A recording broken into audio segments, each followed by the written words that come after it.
Maswerteng gabi po mga ka-STL. Narito na po ang resulta ng STL Pangasinan para sa araw na to, 3rd draw November 10, 2024.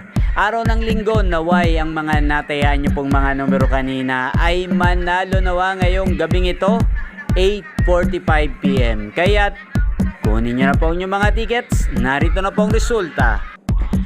Ang mga numerong nanalo sa STL Pangasinan ngayong araw na to, November 10, 2024.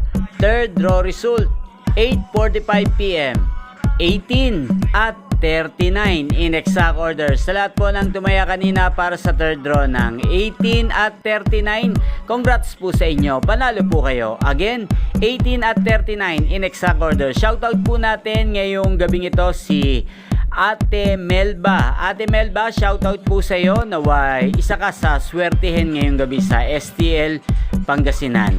Ayan, inyo pong napanood ang resulta ng STL Pangasinan sa channel na to, Roderick Hernandez TV. Maraming salamat po sa patuloy niyong panonood sa aking channel. Huwag pong kalimutang mag-subscribe. Thank you for watching. Kita-kita pong muli tayo bukas ng umaga, 12 PM.